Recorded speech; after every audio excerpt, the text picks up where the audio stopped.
Welcome to 40 West.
Concept came in my mind of what if you had to depend on someone for your life who had done something bad to you before, but now your life depended on them.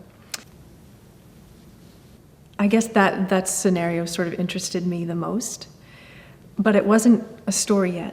And then as far as the setting goes, one time traveling across country in West Texas, Dana and I ended up staying in a $12 a night hotel, $12 for the two of us. And I thought this, is a perfect setting for a movie because it was just one of the scariest places I'd ever been. Basically, this story emerges. It winds up on paper, as a screenplay. And then we sort of set about together figuring out the best way to bring it to life. So the story is a woman who is driving alone on a country road. She's a musician, a band, and her car won't start. She stops to get gas, comes back out, her car won't start. All her stuff's been stolen. And a good Samaritan comes along to bring her to a motel room and pays for the night, and he'll help her fix her car in the morning. And then the craziness begins. And she ends up being trapped in this motel room. And how she gets out, I don't know. That's the story.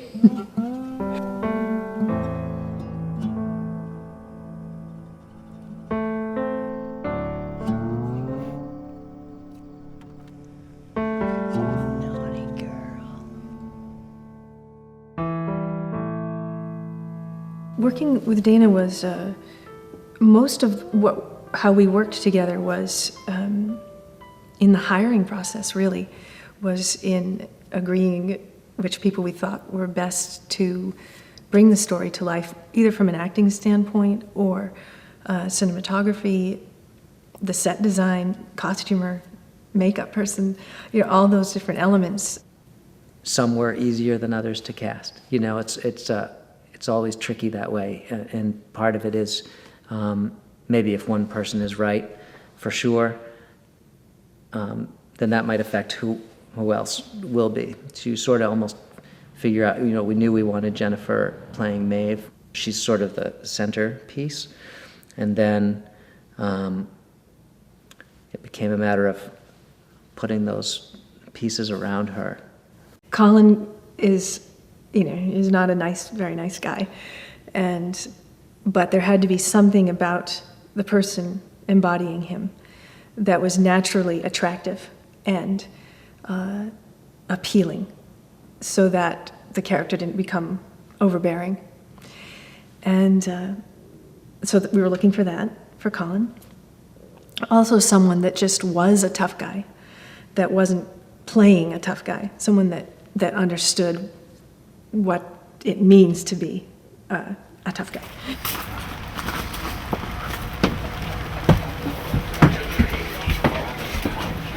Break them down to build them up. Colin and Elijah are on set.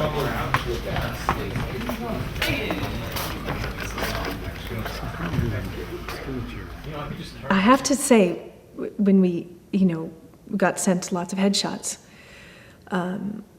when I was flipping through them and I saw Brian's headshot, I did a double take because he is what I actually pictured Colin looking like in my head. It was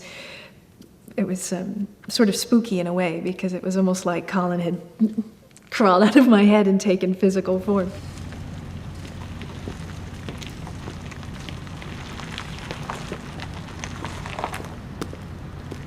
Break.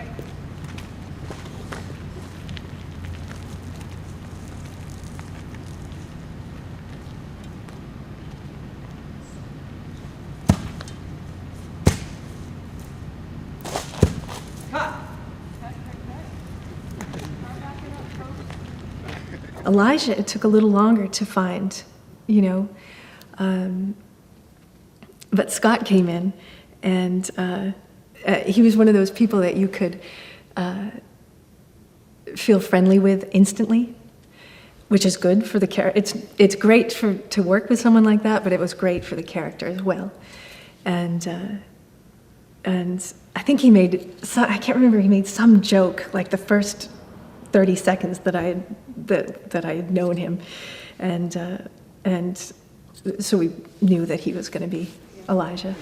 2 women are handcuffing me right now. You're used to 3. Let's just step down. Here's a camera. What kind of production am I on here? We'll figure that out later. Why is Dana stirring that enormous quantity of Jell-O in the tub?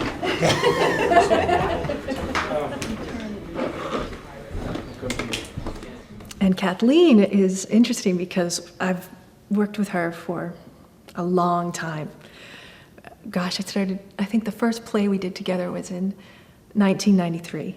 So it's been a while, 17 years.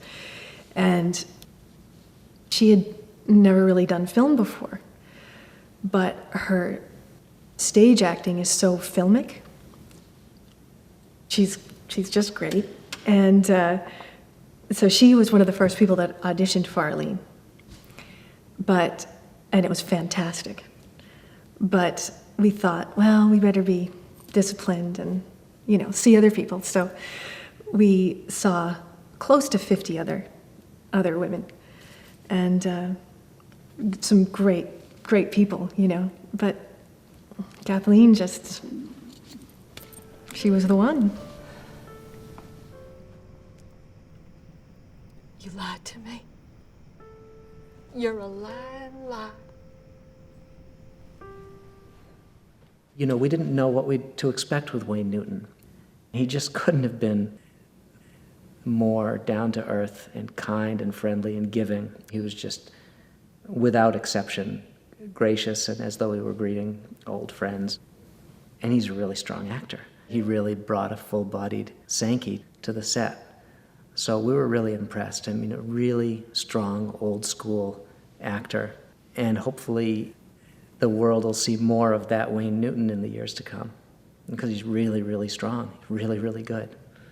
I'd been wanting to work with Dylan Chestnut for a while, having seen him audition a couple times near here. Just very smart, thoughtful young man with a lot of talent, and it was really nice working with him. And he dyed his hair blonde to look like a young Colin and put light blue contact lenses over his brown eyes and really committed to that part.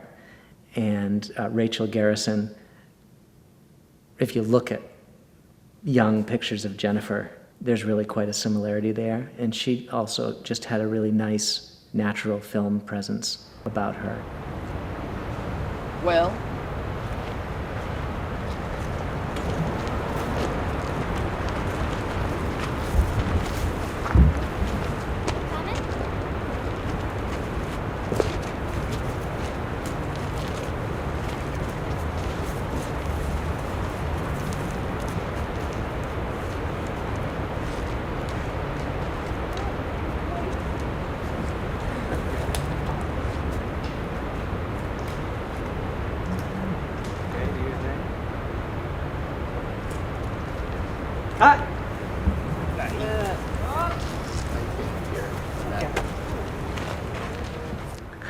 And then there's Jennifer.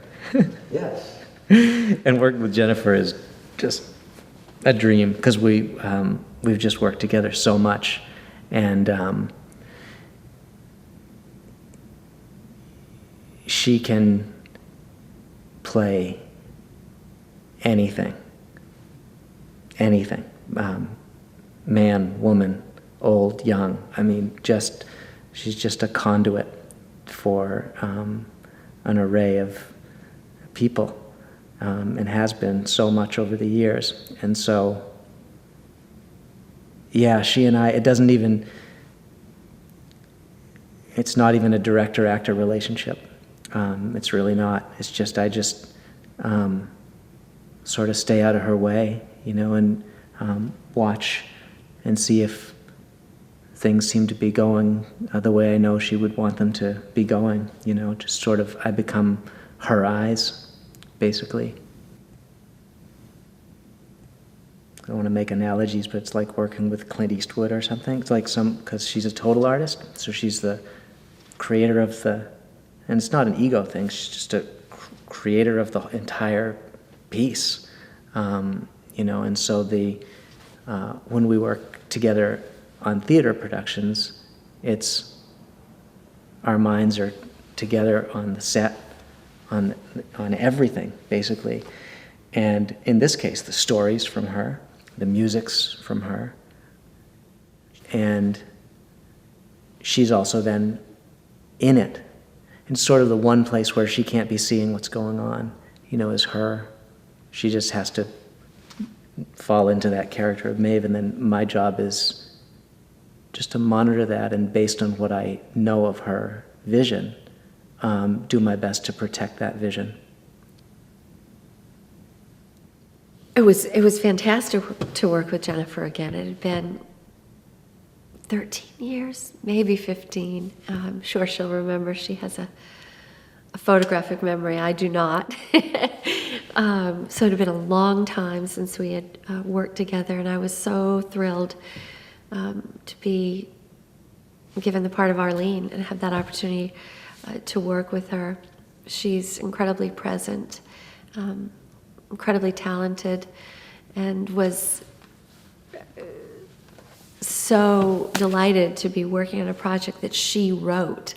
So there was another aspect of her in the process. Not only was I, appearing on set with her, sharing those moments, but I was saying her words. So as an acquaintance, as a friend, I was so thrilled for her, really thrilled for her, and thrilled to be able to bring her words to life. Come on. Come on. Come on. That's it. Oh, you poor thing. Does this hurt? Oh! You should get that x-rayed. Doesn't look too good.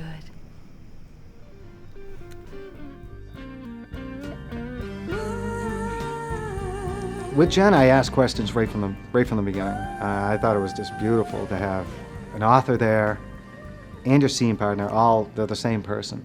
I could ask all the questions. Is this okay? Is this not okay? Do you like the way this goes? Because when you're leading from like a desperate moment to a violent moment to a pleading moment, and you could be moving around in all these within one scene before a cut is even called. It's nice to have that rhythm or the pace with each other. Jen was fantastic. She's got this really great low-key presence that the camera just eats up. Being able to cut back to that point where it's just really, really minimal. It's not acting anymore, it's just being. It works so well on camera, and that's something Jen has in spades.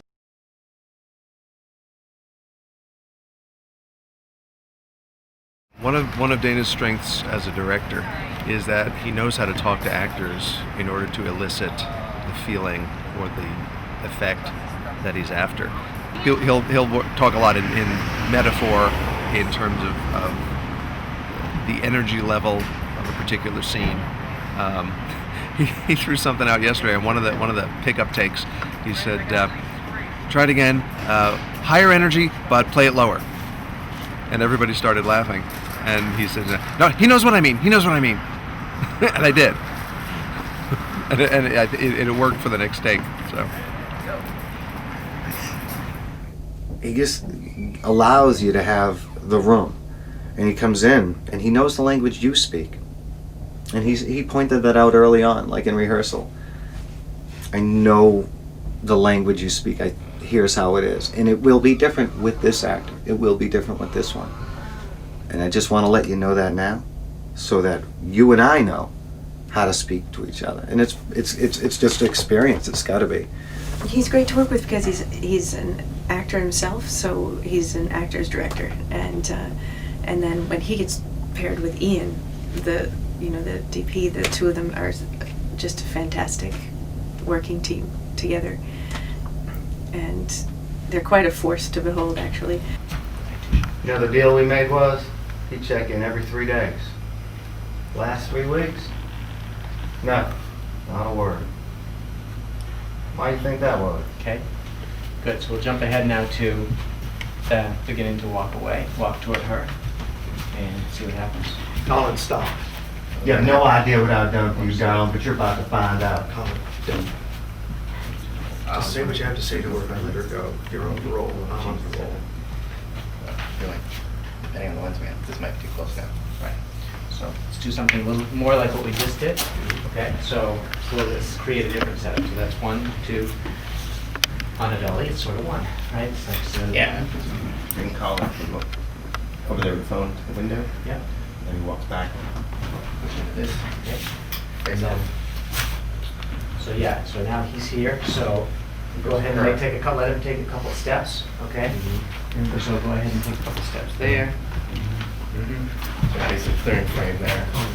Right. And get him with your left hand. Yeah. And then see what happens.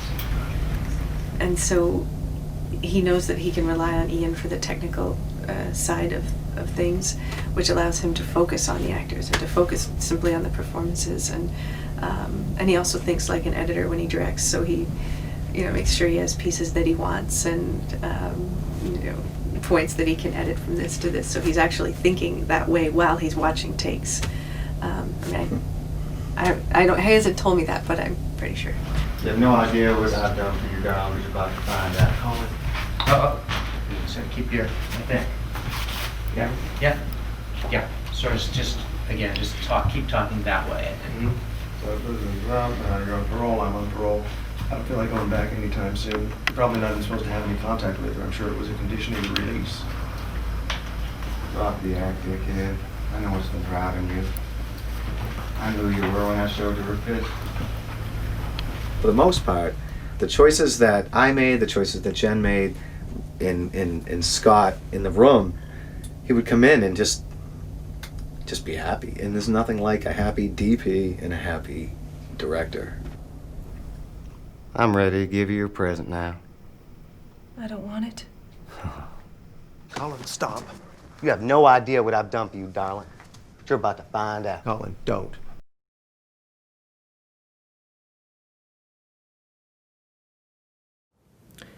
Finding that right balance when it comes to crew of ability and personality and work ethic is sort of everything. And that's where we put our focus, really, was trying to make sure that the keys in each department were people we know and trust. Action. If we didn't know and trust them, people we do know and trust them.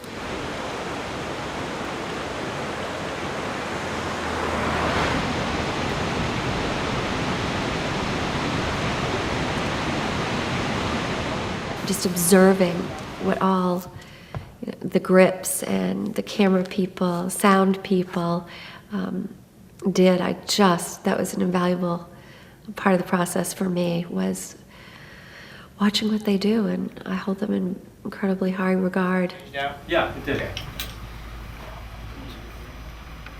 Okay, good. So can we spike them there? Spike them there.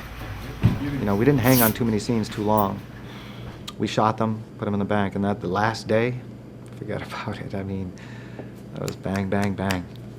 You know? If it wasn't the same crew who hadn't been there for 2-3 weeks, I bet people would be shocked that we got all that done. You know? It was great. It was really cool. Action.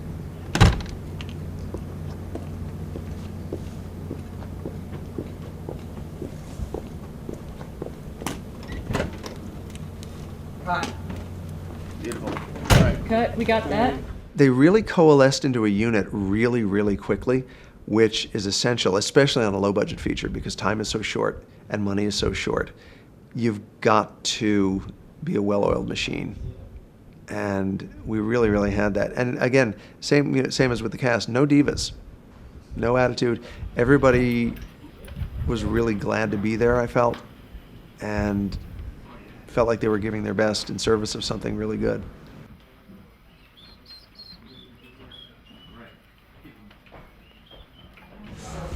Watching the crew and working with them, the one thing that became obvious to me right away is that there was no ego involved. Everybody was just doing their gig, doing what they do best, and therefore the harmony and the feeling on set was just incredible.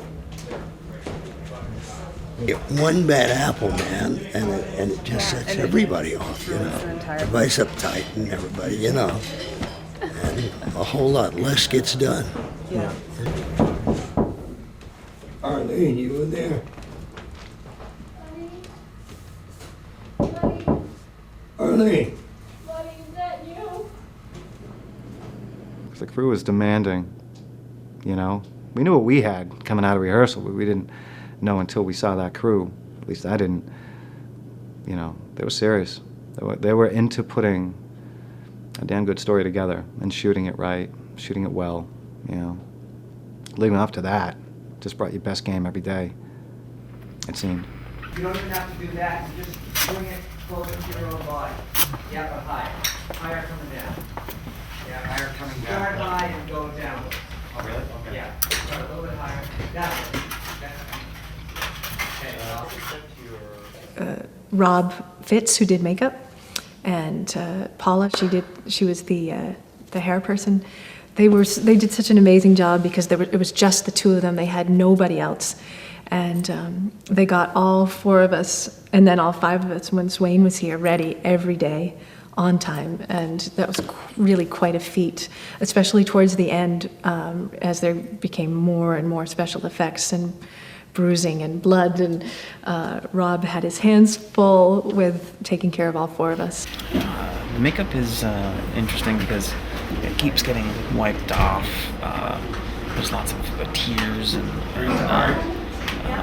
kissing and all of that, so it's like all, you know, just getting smeared and whatever, so it's something you have to kind of pay attention to.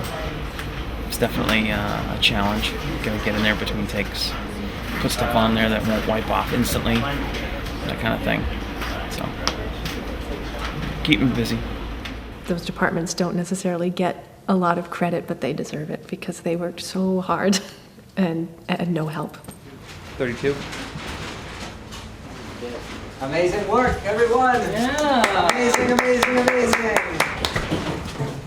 Very talented. Black brush, binder clips.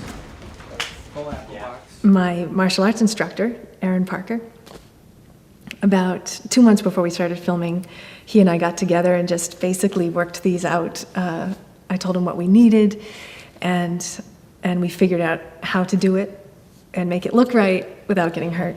Roll sound. Sound speed. Scene 11, take 2. Frame. Action.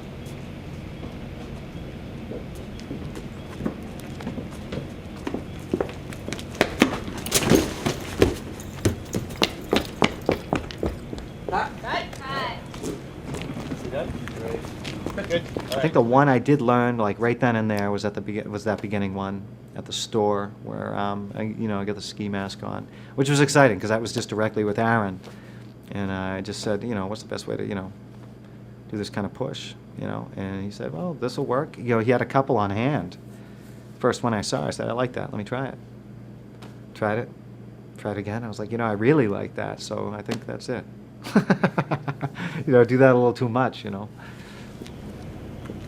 That Good. Okay, action.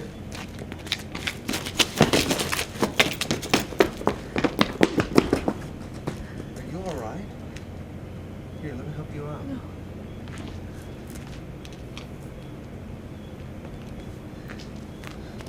I'll have him call the sheriff.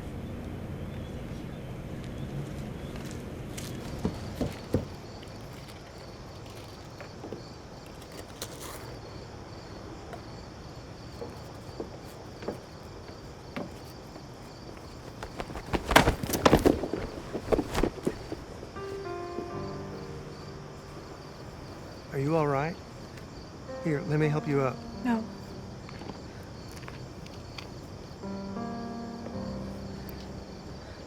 I'll have him call the sheriff. Thank you.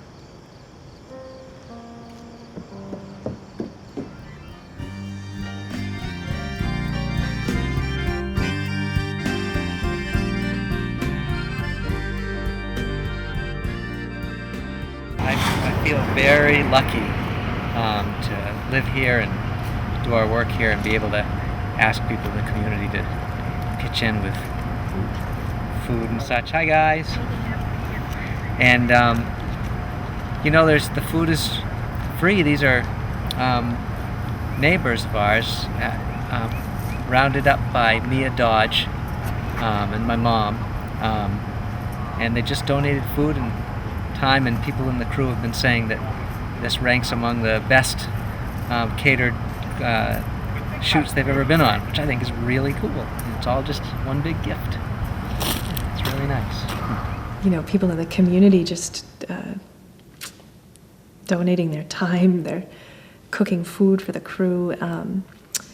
John Sheehan and Dan Ostrowski for volunteering their time to build the set. I mean, it was quite a humbling amount of community support that, you know, I just feel deeply grateful for and humbled by. The involvement of the community in the making of the movie was critical. So many people came out of the woodwork to cater and offered their homes for people to stay in.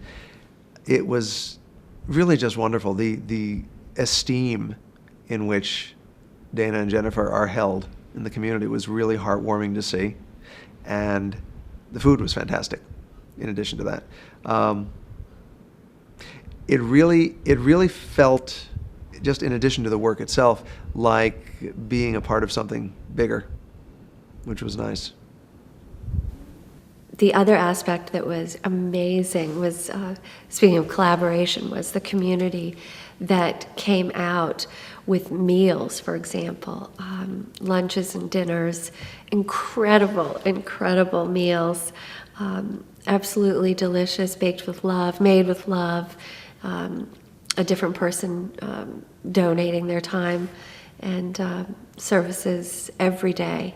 And that was just astounding. Dana's worked it out with the community, so every day a different family is cooking food for us and they bring it in, so everything's homemade, and the crew absolutely loves it, and I think it gives all of us just an overwhelming sense of community, and it's just phenomenal that Dana's been able to get everybody together, and everybody's been so generous. It's been fantastic. How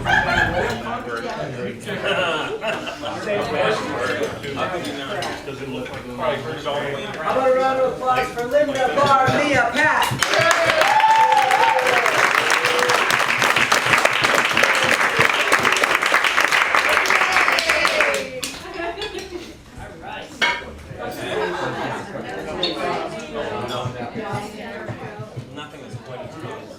It's been interesting. I'm editing the movie on a little laptop, and the movie's being held on a little zip drive thing. Will you get the fuck out of here? What the hell is wrong with you? Just get back in his stupid car and go home. And I'm not a computer person. The last 2 movies I did, I cut on film on a Steenbeck. You're joking, right? But the process is the same, you know, the decisions, it's not so much the medium of how you're cutting, it's when to cut what and why, and how to connect these disparate images and have them sound and look like they happened all at the same time. And I love editing. I love it. Okay, jeez Louise. Someone woke up on the wrong side of the bed.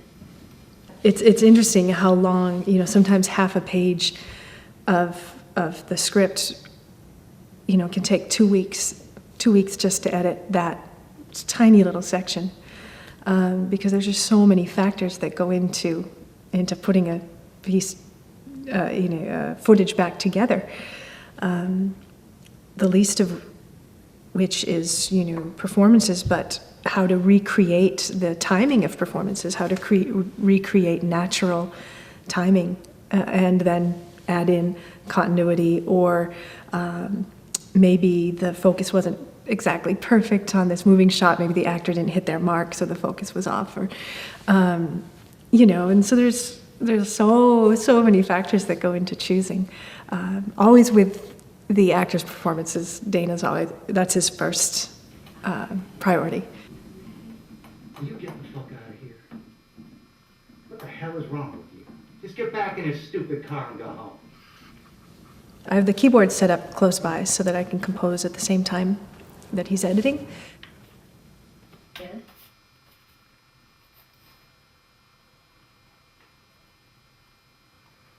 You heard him. Come on, tick-tock. I'm acting as an assistant editor, keeping track of footage. It's 4508.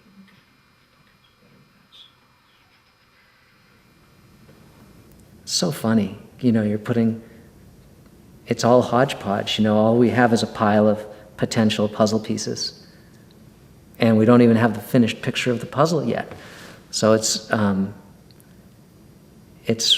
really an exciting, fun thing to sort of pull out potential parts to put together. And that's what we're just about finished doing now. And then when you put it together, you find out what your puzzle picture looked like before you began, in a way. And then you look at it and say, oh, do we have a picture here? You know, is this a puzzle worth having put together? And if it's not, go back in and change the shapes of the pieces around so that what you end up with is an actual picture. How'd he get my cell phone number? You pay for the phone with a credit card? Of course he did. I don't mind. I wanted him to have it. You should go. I'm not going anywhere. You better hurry. Doesn't sound like this person's too pleased with you. I'm ready. You ready? Will you get the fuck out of here? What the hell is wrong with you? Just get back in his stupid car and go home. Colin. Don't touch me. Okay. Jeez Louise. Someone woke up on the wrong side of the bed. So I could have just shouted this out, but I wanted to see everybody's faces. Say thank you. That's a wrap, folks.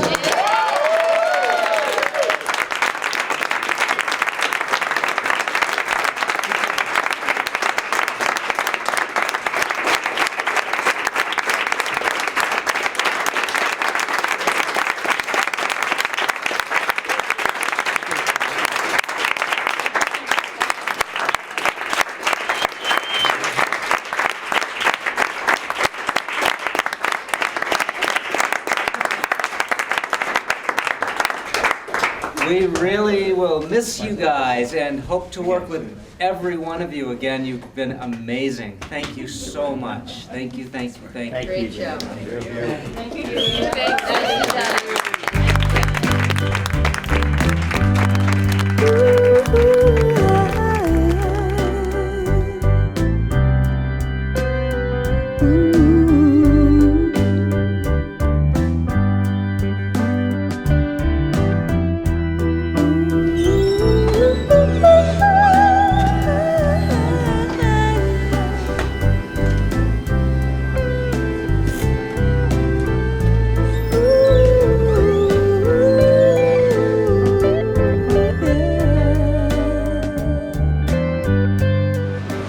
What's up? Here we are, Buxton, Maine, on a bridge that's like kind of bouncy. Yeah, good.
It's very bizarre after 2 weeks of shooting on a set that is room 8 of the motel to walk up to this, and it's the real room 8, and there's the air conditioner, and there's the 2 windows, and there's the paneling that we've been playing on for 2 weeks. But this is the real thing. It's not deja vu exactly. I don't know what you would call it. It's very strange, very kind of surreal.